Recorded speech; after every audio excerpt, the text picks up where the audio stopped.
அனைத்து அன்பான உறவுகளுக்கும் இனிய வணக்கம். எஸ்ஆர்எஸ் தமிழ் வானொலியில் விமர்சன அரங்கம் நிகழ்ச்சியில் உங்களை சந்திக்க வந்திருக்கும் நான் உங்கள் ஆனந்தராணி பாலேந்திரா. இன்றைய விமர்சன அரங்கம் நிகழ்ச்சியில் பிரமீளா பிரதீபன் எழுதிய விரும்பி தொலையும் ஒரு காடு சிறுகதை தொகுப்பு பற்றி மூத்த எழுத்தாளர் புலோலியூர் ஆவண்ணா இரத்தினவேலோன் எழுதிய விமர்சனம் இடம்பெறவுள்ளது. இந்த வேளையில் எனக்கு இந்த வாய்ப்பினை வழங்கிய எஸ்ஆர்எஸ் தமிழ் வானொலியின் உரிமையாளர் ரவிஷானுக்கு எனது மனமார்ந்த நன்றியை தெரிவித்துக் கொள்கிறேன். ஒலித்தொகுப்பில் உதவிய நிரா சுரேஷ், விளம்பர வடிவமைப்பில் உதவிய ஜெர்மனி தர்ஷினி ஆகியோருக்கும் எனது இதயபூர்வமான நன்றியை தெரிவித்துக் கொள்கிறேன். இன்று நான் வாசித்தளிக்கவிருக்கும் கட்டுரை தினக்குரல் பத்திரிகையில் 25/9/2022 அன்று பிரசுரமானது. விமர்சன அரங்கம். பிரமீளா பிரதீபன் எழுதிய விரும்பி தொலையும் ஒரு காடு சிறுகதை தொகுப்பு பற்றிய விமர்சனம்.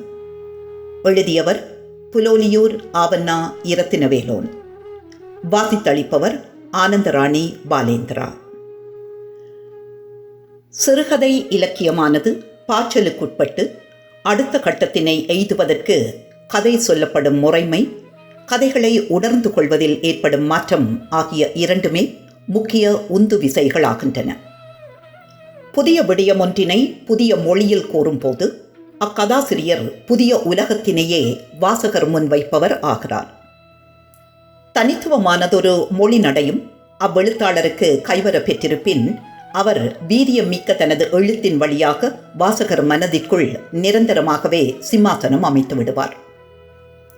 நிறைந்த வாசிப்பும் அதன் விளைவாலான உலக இலக்கியங்கள் மற்றும் பழந்தமிழ் இலக்கியங்களின் பரிச்சயமும் பிரஜையும் மிகுந்த எழுத்தாளர்களே எக்காலத்தும் தமது எழுத்தின் வசீகரத்தாலும் வீரியத்தாலும் வாசகர்களை தம்பால் இழுத்து அணைத்துக் கொள்ளும் வல்லமை பெற்றவராய் விளங்குவர். 10 அல்லது 15 ஆண்டுகளுக்கு முன்னர் பத்தி, இன்னாம்பி, பீலிக்கரை, கோடிப்பக்கத்தில் ஒரு பலா போன்ற சுமாரான கதைகளையே எழுதி வந்த பிரமீளா பிரதீபன் இன்று ஜில் பிராட்டி, மாட்டியா, அது புத்தனின் சிசுவல்ல, அல்லிராணி போன்ற உலகத்தரமிக்க உன்னத கதைகளை எழுதும் அளவிற்கு பரிணமித்துள்ளாரெனில் அவரில் ஏற்பட்டுள்ள புதிய உணர்வு முறையும் சிந்தனை எழுச்சியுமே காரணங்களாகின்றன. மலையகம் எனும் ஒரு வட்டத்தினை தாண்டி சர்வதேசியமெங்கும் பிரமீளா இன்று பரவலாக பேசப்படுகின்றார் என்றால் அதற்கு அவரது நுட்பமான எழுத்துக்களே பின்னணியாய் அமைந்தது எனலாம். தமிழ்ச் சிறுகதை பரப்பில் மிகவும் அரிதாகவே பயிலப்படும் உத்தியில் எழுதப்பட்ட பிரமீளா பிரதீபனின் 11 கதைகள் அடங்கிய விரும்பி தொலையும் ஒரு காடு எனும் தொகுப்பில் உள்ளடங்கியுள்ள கதைகளில் பெரும்பாலானவை வாசகரை தம்முள் ஆழ்த்தி வைத்திருக்கும் வல்லமை கொண்டவை. இவையாவும் உதிரிகளாக அவ்வப்போது ஞானம், ஜீவநதி, சிறுகதை மஞ்சரி, யாவரும், வனம், கனலி, நடு போன்ற சஞ்சிகைகளில் வாசிக்கப்பட்டவைகள்தான். ஆனாலும் நூலில் அவற்றினை மீள் வாசிப்பிற்கு உட்படுத்திய போது பிரமீளாவின் பரந்த வாசிப்பும் ஆழ்ந்த தேடலும் ஆங்கில அறிவும் உலக இலக்கியங்கள் பால் கொண்ட ஆர்வமும் அதிகபட்சமாகவே அவரது கதைகளில் பிரதிபலித்திருந்தமையை நன்கு அவதானிக்க முடிந்தது. பீலிக்கரை 2007, பாக்குப்பட்டை 2010 போன்ற சிறுகதை தொகுதிகளையும் கட்டுப்பொல 2017 எனும் நாவலினையும் ஏலவே வெளிக்கொணர்ந்திருக்கும் பிரமீளாவிற்கு விரும்பி தொலையும் ஒரு காடு டிசம்பர் 2021 4வது பனவலாகும். மலையகத்திற்கு அப்பாலும் அவரது பார்வை அகண்டு விரிகிறது என்பதனை மலையகத்தின் அடையாளங்கள் ஏதுமற்ற நூலின் மகுடத்திலேயே அவர் உணர்த்தியிருக்கின்றார் என்றே சொல்ல தோன்றுகிறது. இந்நூலில் மாய வெளிகளினோடே தான் மீட்டெடுத்தவற்றையும் தன்னை நெருடி கொண்டிருக்கும் ஒரு சில காட்சிகளையுமே பிரமீளா சிறுகதையாக்க முனைந்திருப்பார். தனித்துவம் மிக்க தன் மொழியாடலாலும் காட்சிப்படுத்தலாலும் தனக்கான அந்த கற்பனை வெளிக்குள் விசித்திர உலகினுக்குள் வாசகரையும் உடன் அழைத்துச் சென்று அவர்களுக்கும் அற்புதமான அவ்வனுபவத்தினை தொட்டு வைத்திருப்பதில் இந்நூலின் வழியாக பிரமீளா பிரதீபன் அடைந்திருக்கும் வெற்றியே தமிழின் புனைகதை வழியில் அடுத்த கட்ட நகர்விற்கு அவரை இட்டுச் சென்றிருப்பதோடு அவருக்கானதொரு தனி அடையாளத்தையும் தேடித் தந்திருக்கிறது எனலாம். ஈழத்து எழுத்தாளர்களுள் இத்தகு தனித்துவமான மொழி நடை மூலமும் கதை கூறும் முறை வாயிலாகவும் வாசகர்களை கட்டி போட்டவர்கள் ஏலவே சிலர் உளர். இவர்களுள் ஆனா முத்துலிங்கம் பிரதானமானவர், பிதாமகராக கொள்ளத்தக்கவர். இவ்வரிசையில் அணிவகுத்து நிற்கும் அடுத்த சிலருள் ஆசி கந்தராஜா, ரஞ்சகுமார் போன்றவர்கள் எடுத்துச் சொல்லத்தக்கவர்கள். தற்போது இந்த பட்டியலில் பிரமீளாவும் இடம் பிடித்துள்ளார். இத்தொகுதியில் உள்ளடங்கியுள்ள 11 கதைகளும் வெவ்வேறு துய்ப்பினை தருவன. முன்னொரு போதும் தரிசித்திராத புதிய கதை மாந்தர் களத்துக்கு அழைத்துச் செல்வன. ஜில் பிராக்லி, மாட்டியா, நீலி, அது புத்தரின் சிசுவல்ல, கெமிலே டொன்சியுக்ஸின் ஜோடி தோடுகள் போன்ற கதைகளின் பின்புலங்கள் முற்றிலும் புதிதானவை. புலத்தினை மட்டுமன்றி கதை மாந்தர்களை, தொடர்பான பொருட்களை, விடயங்களை பிரமிளா விவரித்து செல்லும் முறைமையும் புதிய உலகம் ஒன்றினை உணர்த்தி நிற்பது. இவ்வகையில் இக்கதைகளின் முடிவுகள் தரும் தரிசனம் அலாதியானது. கதைகளின் பரிமாணத்தையும் வசீகரத்தையும் அகலப்படுத்த வல்லது. பெண்ணின் குரலாகவே பெரும்பாலான பிரமீளாவின் கதைகள் வெளிப்பட்டிருப்பினும் அக்குரல்கள் எழுப்பும் ஒலியானது அவருக்கு முந்தைய தலைமுறையில் எழுதிய பெண் பிரம்மாக்களிடமிருந்தும் முற்றிலும் வேறுபட்டது. அவலமாகவோ அல்லது அபலைகளின் குரல்களாகவோ அன்றி புத்திலக்கியமாக அல்லது புத்தொலியாக வெளிப்பாடு பெற்றுள்ள குரல்கள் பிரமீளாவினது என கூறலாம்.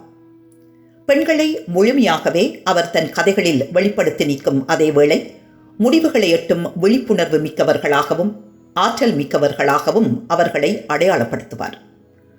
அப்பெண்கள் எழுப்பும் வினாக்கள் நியாயம் மிக்கவை, தக்க பதில் வேண்டி நிற்பவை, இலகுவில் புறந்தள்ள முடியாதவை. அல்லிராணி, மாயா, அது புத்தனின் சிசுவல்ல போன்ற பிரமீளாவின் பாத்திரங்களில் இப்பண்பு தெரிய வரும். கதையின் முடிவினை சற்றே விலக்கி வைத்துவிட்டு நோக்கின் ஜில் பிராக்லியையும் இவ்வகைமைக்குள் கொள்ளலாம். ஆண் பெண் உறவில் உள்ளிருக்கும் உளச்சிக்கல்களை பிரமீளா வித்தியாசமாக சித்தரித்திருப்பார்.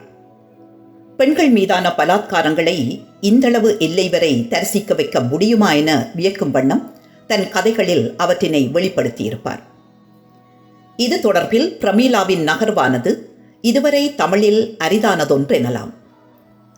ஓரிரவு கதையில் அவ்விரவு முழுதுமாய் ராசாத்திப்படும் அவஸ்தையும், அல்லிராணி எனும் கதையில் அக்கதையின் நாயகி பட்டதாக கூறும் அவலமும் ஈழத்தமிழ் இலக்கியத்தில் எப்பெண் எழுத்தாளர்களும் சொல்லாத செய்தி, செல்லாத பயணம். பாலியல் விவகாரங்களை விரசப்படுத்தாது, விகாரப்படுத்தாது தன் மொழிவழி வெளிக்கொணரும் அல்லது சொற்களில் தேக்கும் பிரமீளா பிரதீபனின் திறமை உண்மையில் அசாதாரணமானது. ஓரிரவு, மாட்டியா போன்ற கதைகளிலும் முற்றுமுழுதாக அல்லிராணி கதையிலும் பிரமீளா இவ்வற்புதத்தினை நிகழ்த்தி காட்டியிருப்பார். பாலியல் பிரச்சினைகளை, பிறழ்வுகளை இலக்கியமாக்குவதென்பது கத்திமுனையில் நடப்பதற்கொத்தது. முன்னைய மரபில் எஸ்போ, கானா சட்டநாதன் போன்றோர் வெற்றிகரமாகவே இதனை முன்னெடுத்திருந்தனர். இந்த வரிசையில் பொருத்தப்படத்தக்க ஒருவராக தற்போது பிரமீளாவும் பரிணமித்துள்ளார். இத்தொகுதியில் இடம்பெற்றிருக்கும் பிரமீளாவின் கதைகளை வாசித்துக் கொண்டே இருக்கலாம் போல் தோன்றுவதற்கு அல்லது அக்கதைகள் மீதான அதிகபட்ச ஆவலை தூண்டுவதற்கு அவரது எழுத்துக்கள் எய்தியிருக்கும் அழகியல் உச்சங்களும் ஒரு காரணமாகிறது. பகற்கனவு, ஒரு அரச மரமும் சில வவ்வால்களும், உரப்புழுக்கள் போன்ற தன் மண் சார்ந்த சுமாரான கதைகளை கூட அழகியல் மிகுந்த தன் எழுத்து நடையால் தூக்கி நிறுத்தியிருப்பார் பிரமீளா. 2007 புரவலர் புத்தக பூங்காவால் வெளிக்கொணரப்பட்ட பிரமீளாவின் பீலிக்கரை சிறுகதை தொகுதியில் அவரை திரும்பி பார்க்க வைத்த கதை பீலிக்கரை. அதையொத்த ஒரு பீலிக்கரையில்தான் பகற்கனவு எனும் கதையில் பரிமளமும் குளிக்கப் போகிறாள். அன்று அப்பீலிக்கரையினை வாசகர் கண்முன் கொணர்ந்த பிரமீளாவே 15 ஆண்டுகளின் பின்னராக இன்று இப்பீலிக்கரையினையும் காட்சிப்படுத்துகிறார். இக்கால இடைவெளியில் துறை சார்ந்த வீச்சும் வாழ்க்கையின் பன்முக அலகுகள் பால் கொண்ட கவனங்களும் பிரமீளாவிடம் பன்மடங்காய் பெருகியிருப்பதனையும் அழகியல் அம்சங்கள் பற்றி அதிகமாகவே அவர் அறிந்திருப்பதையும் அறிந்து கொள்ள முடிகிறது. இதன் விளைவினையே பகற்கனவு கதையிலும் ஏனையவற்றிலும் அவர் தரிசிக்க வைக்கின்றார். உரப்புழுக்கள் கதையில் அனுரவின் அசைவினை, உடல் மொழியினை, அவனது ஒவ்வொரு இயக்கத்தினையும் உணர்ச்சி மிகுந்த சித்திரிப்புகளாகவன்றி தன் மொழி நடைக்குள் சகலவற்றினையும் அடக்கி பிரமீளா விவரிக்கும் பாங்கு உண்மையில் சிலிர்க்க வைக்கின்றன. பிரமீளா பிரதீபனின் ஆளுமைக்குள்ளேயே அவரது மொழிநடை பிரித்து பார்க்க முடியாதபடி இரண்டர கலந்துவிட்டிருப்பதையே இது உணர்த்துவதாயுள்ளது. விரும்பி தொலையும் ஒரு காடெனும் மகுடக் கதையிலும் இப்பண்பே முனைப்பாக உள்ளது. பண்பாட்டு குறியீடுகள் மூலம் புனைகதை படைப்பதற்கு நிறைந்த வாசிப்பும் துறைசார் பிரஜையும் மிக முக்கியம். அதற்கு மேலாக அதீத திறமையும் அவசியமாகிறது. இவை யாவுமே பொருந்த பெற்றவராக பிரமீளா பிரதீபன் திகழ்ந்து வருவது மிக மகிழ்வை தருகிறது. உலகளாவிய தமிழ் புனைகதையின் உன்னத எழுத்தாளர்கள் வரிசையில் பிரமீளாவும் இடம்பெறும் நாள் மிக அனிதாகவே உள்ளது என்பதையே மொத்தத்தில் விரும்பி தொலையும் ஒரு காடு எனும் அவரது இச்சிறுகதை தொகுதி உணர்த்தி நிற்கிறது எனலாம்.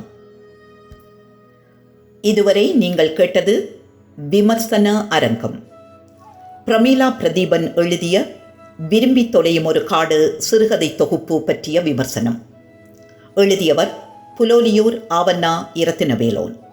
வாசித்தளித்தவர் ஆனந்தராணி பாலேந்திரா.